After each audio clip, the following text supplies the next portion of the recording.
성경 말씀 갈라디아서 4장 4절입니다.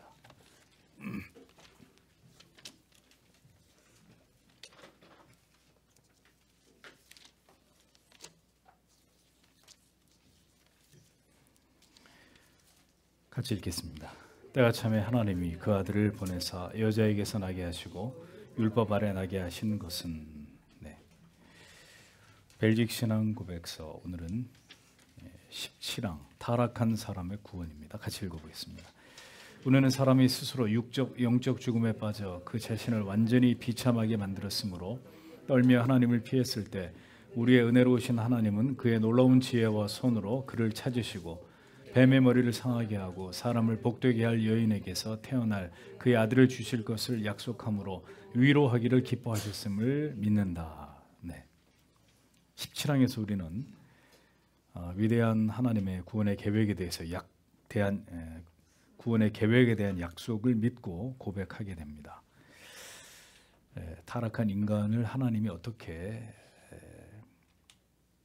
내치시는 게 아니라 그들에게 어떤 약속을 주시고 어떻게 위로하셨는지를 벨직 신앙 고백서가 고백하고 있습니다. 청교도 토마스 보스턴은 인간 본성의 상태를 4가지로 설명을 했습니다. 첫째는 무죄의 상태로 죄를 지을 수도 있고 죄를 짓지 않을 수도 있는 상태라고 설명을 했습니다.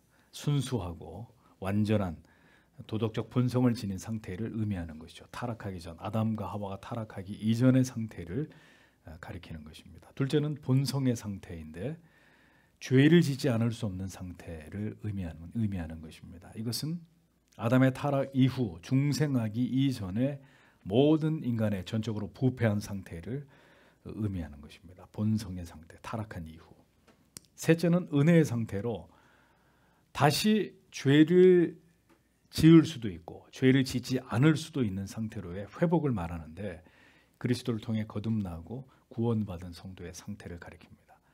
구원받은 하나님의 자녀가 되어도 100% 죄를 안 짓는 게 아니잖아요. 죄를 지을 수도 있고 하나님의 은혜가 강력하게 임하고 하나님께 붙들리면 죄와 더불어 싸우면서 죄를 기피할 수도 있는 이 은혜의 상태를 세 번째로 이야기하고 마지막으로는 완전한 상태입니다. 더 이상 죄를 지을 수 없는 상태, 즉 죽음 이후에 영생에 들어간 상태를 의미하는 것이죠. 이 4가지 상태가 인간의 본성의 상태이고 과거에 경험했고 지금 경험하고 있고 앞으로 경험하게 될 상태다 이렇게 설명을 했습니다.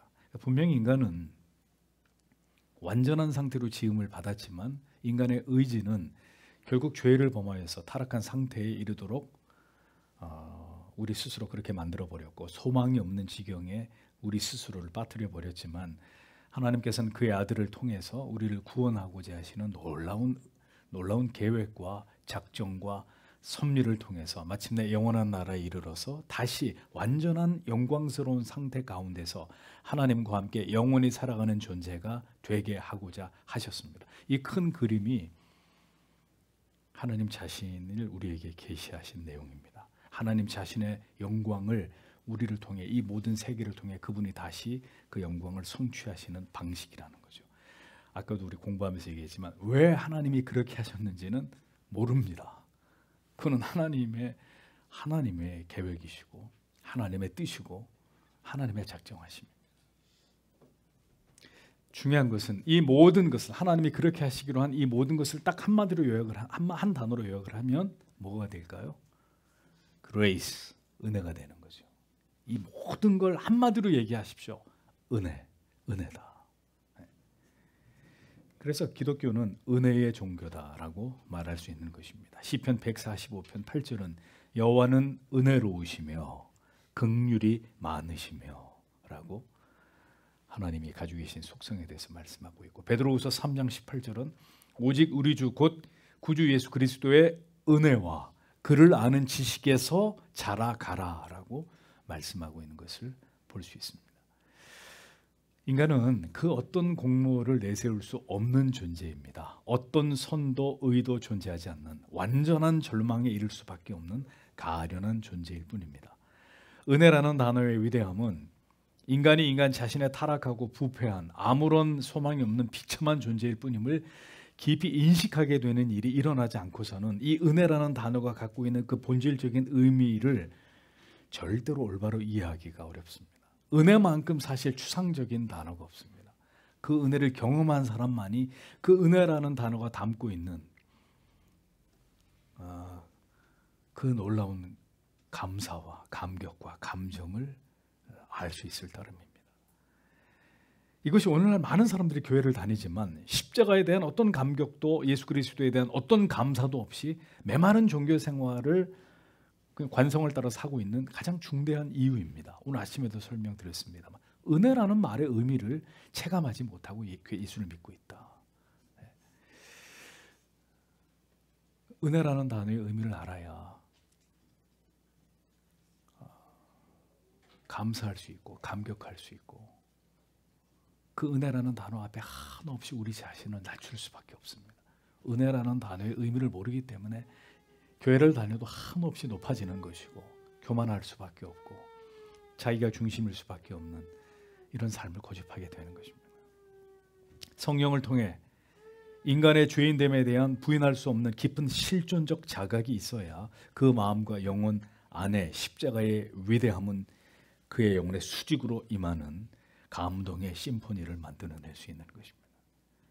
그리스도는 이 세상을 세상의 모든 동식물들을 구원하기 위해서 세상에 오신 분이 절대로 아닙니다. 오직 그의 형상을 따라 지음받은 인간들, 그들 중에 택하심을 입은 하나님의 자녀들을 구원하시기 위해 이 땅에 오셨습니다. 인간은 선악을 알게 하는 나무의 열매를 먹지 말라고 명하신 하나님의 명령을 어겼고 그 생명의 언약, 행위 언약을 파기하는 데 이르게 되었습니다. 그래서 벨직 신앙고백서 17장은 이렇게 고백을 하는 거죠. 우리는 사람이 스스로 육적, 영적 죽음에 빠져 그 자신을 완전히 비참하게 만들었으므로 떨며 하나님을 피했을 때라고 인간이 타락한 상태에 대해서 이렇게 묘사를 합니다. 스스로 육적, 영적 죽음에 빠져서 자기를 완전하게 비참하게 만들었고 그 다음에 하나님을 피했다. 하나님을 피해서 도망쳐버린 존재가 됐다. 누구에 의해서가 아니라 인간 스스로 죄를 짓지 않을 수 있었던 완전한 지정의의 상태에서 인간은 죄악을 선택했고 그 결과 타락하게 됐다는 것입니다. 그 결과는 육적으로 영적으로 완전한 어떤 희망도 없는 완전한 죽음을 맞이하게 된 것입니다. 그 결과 모든 인간은 예외 없이 비참한 존재가 되었다는 거죠. 자, 여러분, 이 세상에 살아가고 있는 인간의 그 삶을 보십시오. 삶을. 세상에 그 어느 누구가 나는 지금 완전한 행복 가운데 있다라고 말할 자가 있겠습니까? 나는 완전 아주 퍼펙트한 완전한 행복 가운데 나는 있다. 모든 것에서 완벽하게 만족스러운 상태를 유지하고 있는 이가 있겠습니까? 잠시 그럴 수는 있을 거예요. 잠시 잠깐 동안 나는 지금 너무너무 행복하다 라는 생각을 할 수 있을 겁니다. 그러나 그 생각 끝에 밀려오는 또 다른 생각은 그런데 이 행복이 언제 깨질까? 언제 이 행복이 다 사라지고 또 견디기 힘든 고통이 내게 찾아오면 어떻게 하나? 근심이 따라오는 거죠. 인생은 수고와 슬픔뿐인 시간을 지나갈 뿐입니다. 잠시 기쁜 날도 행복을 느끼는 날도 있겠지만 길거나 그런 날이 길거나 영원하지 않습니다. 언제나 슬픔이 다시 기숙하고 두려움과 염려가 우리의 마음을 무겁게 짓누르는 삶을 이 땅에서 우리는 살아갈 수밖에 없습니다. 그것이 바로 죄 아래에 있는 인간 실존의 비참함이다 라는 것이죠. 아무도 여기서 자유로울 수가 없습니다. 어리석게도 인간은 그런 자신의 비참함을 자존심으로 가리고 인정하지 않으려고 합니다. 안 그런 척하는 거죠. 내가 이렇게 힘들고 어렵다는 것을 사람들에게 나타내고 싶지 않아 합니다. 분명 우리의 삶의 괴로움과 고통과 슬픔이 근심이 있는데도 아무렇지도 않은 척 우리 자신을 포장하려고 합니다. 그게 가능한 일일까요? 왜 죄의 실존을 깨닫게 하시는 하나님의 섭리를 인간의 얄팍한 자존심으로 가리려고 합니까? 손바닥으로 태양이 가려지나요? 작은 우산으로 태풍을 막을 수 있습니까? 불가능한 이야기죠. 그러니까 인간은 빨리 인간 실존의 이 비참함을 빨리 인정할수록 하나님의 은혜와 긍휼과 자비를 얻을 수 있는데 하나님의 택함을 받지 않은 인간들은 죽을 때까지 이것을 자기의 그 아성을 지키고 자기의 비참함을 열어 보이려고 하지 않습니다. 그렇게 살다가 결국 죽음을 맞이하는 거죠. 어리석게도 죄악의 전적 타락과 부패로 인한 자기의 삶에 드리워진 고통의 굴레를 인정하지 않으려고 합니다. 가리고 감추고 수치스러워하고 절대로 그것을 인정하려고 하지 않습니다. 안 된단 말이에요. 안 됩니다. 하나님 앞에 모두 가지고 나와야 합니다. 하나님이 우리를 죄 아래 비참한 존재로 만들었는데 왜 인간들은 그걸 가리고 감추고 안 그런 척 하냔 말이죠. 안 그런 척. 유대주의자들처럼. 하나님, 이 모든 것이 저의 죄 때문입니다. 이 모든 일들이 일어나는 것이 다 하나님 저의 죄로 말미암은 것입니다. 이 고백이 필요하다는 겁니다. 나의 전적인 타락의 부패의 결과물들입니다. 나의 이 모습이, 내 가정의 이 모든 문제들이 모두 하나님 죄 때문입니다. 죄와 불순종이 빚어낸 결과입니다. 인정하고 그 앞에 엎드리면서 주의 긍휼과 자비를 구하는 겸비한 자들이 되어야 한다는 거죠. 하나님은 그런 자들을 찾으십니다. 심령이 가난한 자는 복이 있나니 천국이 저희 것이며. 그렇게 낮출 때 하나님의 긍휼과 자비가 임할 텐데 누구도 그렇게 자기를 낮추려고 하지 않습니다. 아주 끔찍하게 싫어합니다. 자기의 치부를 드러내는 것을. 자신의 죄악됨의 실체를 하나님 앞에 드러내려고 하지 않습니다. 아무 문제 없는 척, 괜찮은 척합니다. 묻겠습니다. 정말 괜찮으십니까? 정말 아무 문제가 없습니까? 우리는 다 그런 생각을 가지고 있어요. 그냥 누군가의 품에 뛰어들어가서 한없이 울고 싶은 그 품에 안겨서. 이게 인간의 솔직한 모습이란 말입니다. 정말 나를 온전히 믿고 맡길 수 있는 절대자의 그 품 안에 뛰어들어가서 그 품에 안겨서 한없이 울고 싶은 이 마음들을 다 죄의 비참함 가운데 있는 인생들은 가지고 있단 말입니다. 죄는 우리를 비참하게 만들었고 여전히 그 비참함 가운데 살아가게 만들고 있습니다. 그러니 어떻게 하실 거예요? 그 모든 죄의 문제를 가지고 주님 앞으로 나아가셔야 한다는 겁니다. 그 십자가 아래 모두 내려놓고 죄의 용서함을 받아야 합니다. 어리석은 아담과 하와처럼 범죄한 이후에 하나님의 낯을 피해 숨지 말고 십자가 앞으로 우리의 모든 비참함을, 우리의 있는 모습 그대로를 가지고 주님 앞으로 나아가십시오. 인정하십시오. 거기서부터 치유의 은혜는, 회복의 은혜는 시작되는 것입니다. 나를 나로 하나님 앞에 인정하는 거기서부터 변화가 일어나기 시작하는 것입니다. 영적 육적 죽음으로 인해서 우리는 비참하게 되어버린 존재입니다. 그 모든 지경에서 우리가 할 수 있는 것, 우리에게 기대하시는 것은 눈물 젖은 얼굴로 그리스도를 올려다 보는 것입니다. 이 진리를 깨닫지 못하고 그렇게 행하지 못하면 인간은 절대로 그 절망의 늪에서, 자기 절망의 덫에서 벗어날 수 없다는 사실을 잊지 마시기를 바랍니다. 죄를 지어도 성도 여러분, 하나님을 피하지 마십시오. 죄를 지어서도 염치가 없더라도 하나님을 피하지 마십시오. 아담과 하와는 떨며 하나님을 피했습니다. 하나님의 낯을 피할 곳이 어디 있나요? 어디로 가면 하나님의 낯을 피할 수 있나요? 하나님의 사람 다윗은 그걸 알았다는 거예요. 그래서 그런 죄를 짓고 나단 선지자를 통해 그 자기가 지은 죄가 비수처럼 찔림으로 드러났을 때 하나님 앞에 나아가잖아요. 주의 성신을 내게서 거두지 마옵소서. 주여, 이 죄인을 불쌍히 여겨주십시오. 죄를 범한 죄인이 나아가야 될 곳은 갈보리 언덕뿐입니다. 주님 앞으로 나아가십시오. 주를 멀리하는 자는 망할 것이라고 시편 73편 27절은 경고하고 있습니다. 결코 우리를 피하지 않으시는, 죄인을 내치지 않으시는 주님께로 나아가서 자비와 긍휼을 구하십시오. 거기에 회복의 길이, 거기에 다시 완전할 수 있는 길이 바로 거기에 존재한다는 것입니다. 이어 벨직 신앙 고백서는 이렇게 고백합니다. 우리의 은혜로우신 하나님은 그의 놀라운 지혜와 손으로 그를 찾으시고 뱀의 머리를 상하게 하고 사람을 복되게 할 여인에게서 태어날 그의 아들을 주실 것을 약속함으로 위로하기를 기뻐하셨음을 믿는다라고 고백합니다. 한없이 어리석고 비천한 인간과 달리 우리 은혜로우시는 하나님 아버지께서는 스스로 멸망의 길을 선택한 인간들을 구원하시기 위해서 놀라운 지혜와 손으로 비참한 처지에 있는 아담과 하와를 찾아 나서셨습니다. 언제나 하나님은 찾아가시는 분입니다. 우리가 하나님을 찾아왔다고 천만에 우린 절대로 하나님께로 찾아 나갈 수 있는 의지도, 우리는 그렇게 할 수 있는 마음도 없습니다. 도망치는 요나를 태풍을 몰고 찾아가십니다.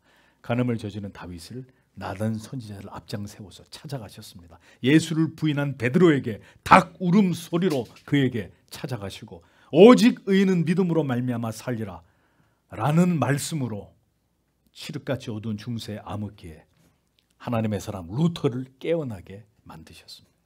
놀라우신 지혜와 손으로 오늘도 죄인들을 찾아가시고 그들을 사로잡고 있던 뱀의 이 사탄의 머리를 깨뜨리시고 그들을 건져내시는 구원에 능하신 분이 우리의 하나님 아버지십니다. 아담과 하와의 모습을 보십시오. 하나님을 멀리하면 인간은 이렇게 비참해지는 법입니다. 어떤 기쁨도 평안도 안식도 존재하지 않는 오직 두려움과 근심 속에 두려워 떨며 있어야 되는 움츠려들이 있어야 되는, 풀숲에 숨어서 나뭇잎으로 벗은 몸을 가리고 덜덜덜덜 떨며 있는 그 죄를 범한 타락한 인간의 비참함을 보란 말입니다. 한 번뿐인 인생을 그리스도 밖에서 그렇게 사시겠습니까? 타락한 인간에게, 그렇게 소망 없이 죄 아래서 신음하며 살아갈 수밖에 없는 인간에게 찾아오심이 바로 복음입니다. 이것이 죄인들에게 임한 하나님의 놀라운 은혜입니다. 어떻게 주님의 은혜 없이 살아가려고 하시는지, 어떻게 그 은혜를 멀리하면서 세상에서 살고자 하는 담대한 마음을 가질 수 있는지, 때때로 참으로 안타깝고 염려스럽게 그지없는 이런 영혼들을 본단 말입니다. 주님께서는 이 모든 죄악이 저질러진 이후에 아담과 하와를 유혹하여 범죄하게 한 이 사탄과 그리고 아담과 하와 앞에서 이 셋을 한 자리에 불러 모아놓고 예언을 하셨습니다. 창세기 3장 15절에 내가 너로 여자와 원수가 되게 하고 내 후손도 여자의 후손과 원수가 되게 하리니 여자의 후손은 내 머리를 상하게 할 것이요 너는 그의 발꿈치를 상하게 할 것이니라. 누구에게 하는 말씀입니까? 사탄 마귀에게 하나님이 주시는 저주이죠. 반드시 뱀의 머리를 상하게 하심으로 모든 하나님의 택하신 자녀들을 반드시 하나님이 되찾으실 것을 약속하셨습니다. 이것이 바로 가스펠, 복음입니다. 사탄 마귀가 여인에게서 난 하나님의 아들 메시아의 발꿈치를 상하게 할 수는 있으나 부활 승천하신 주님은 그 승리의 결과물로서의 위대한 대속을 모든 하나님의 자녀들에게 적용시키셔서 그들을 모두 구원으로 영생으로 인도하심으로 결국 사탄의 머리를 박살내실 것임을, 이 소망으로 가득 찬 약속을 하나님이 비극이 일어난 에덴 동산의 주인공들에게 마지막으로 그들이 타락으로 인해 받을 영원한 벌도 말씀하셨지만 그걸로 끝나지 않고 그들을 어떻게 하셨다고요? 위로하셨다. 이 약속으로 사탄의 머리를 박살낼 것이다. 절망의 자리에서 그 자리가 절망으로 끝나게 하지 않으시고 영원한 소망을 바라보고 기대하고 희망할 수 있는 자리로 하나님이 그것을 바꾸어 놓으신 것을 볼 수 있습니다. 너희를 구원할 자가 여자의 후손을 통해서 이 땅에 오게 될 것이다. 이것이 바로 절망에 빠진 죄인들을 향한 하나님의 넘치는 위로가 되게 하셨다고 벨직 신앙 고백서가 고백하고 있는 것입니다. 그러므로 어떤 죄악도 우리를 그리스도의 사랑에서 끊을 수 없다는 것입니다. 당신이 어떤 죄를 지었던 간에, 짓게 되든지 간에 이 진리를, 이 복음을 붙들고 주님께로 나아오십시오. 그러면 살 길이 열리는 것입니다. 모든 죄를 지어 주님과 멀어진, 모든 소망이 끊어져 버린 그렇게 됐다고 여겨지는 분들에게 고합니다. 부디 다시 주님께로 나와 그 피 묻은 손을 붙잡으십시오. 바로 거기에 당신의 살 길이 있습니다. 버리지 않고 포기하지 않으시는 하나님께로 나올 수 있도록 여러분들의 가족들을 하나님 앞으로 인도하시는 일을 포기하지 마십시오. 그 손을 잡아주실지 그렇지 않을지는 우리가 결정하는 것이 아니라 그건 하나님의 뜻에 달려 있습니다.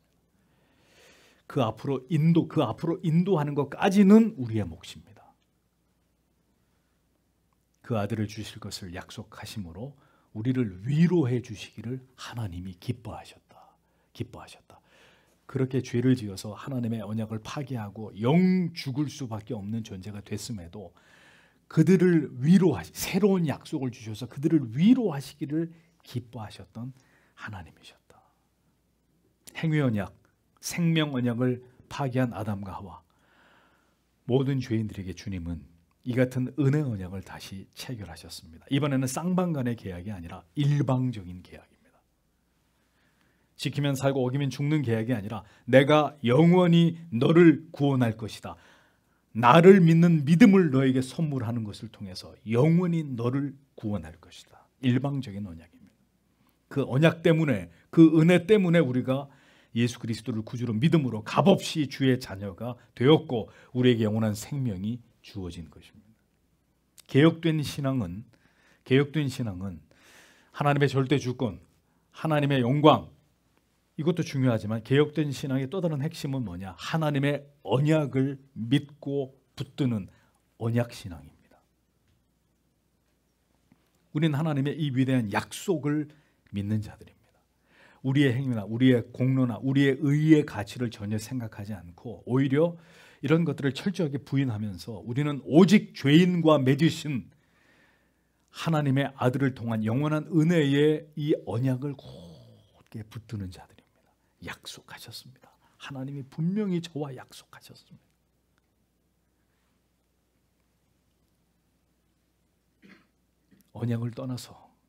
언약을 떠나서 우리는 구원과 영생을 생각할 수 없고 성경의 핵심을 논할 수 없습니다.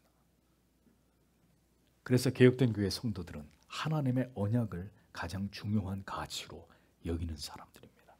우리의 구원은 위대하신 하나님의 새로운 언약에 반드시 근거하기 때문입니다.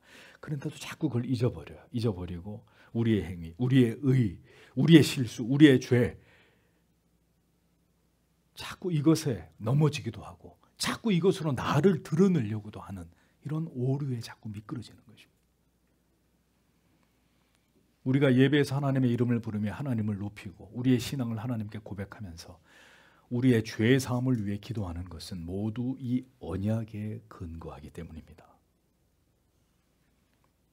우리는 우리를 높이고 우리를 인정받으며 우리를 드러내고 자랑하기 위해서 교회를 다니는 사람들이 아닙니다.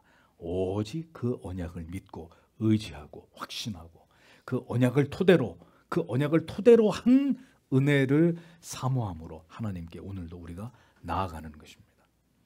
그러므로 여러분 자신에게 물어보십시오. 나는 지금 이 언약을 굳게 신뢰하면서 이 언약을 굳게 붙드는 믿음을 하나님 앞에서 지키고 있는가? 이것을 견지하고 있는가?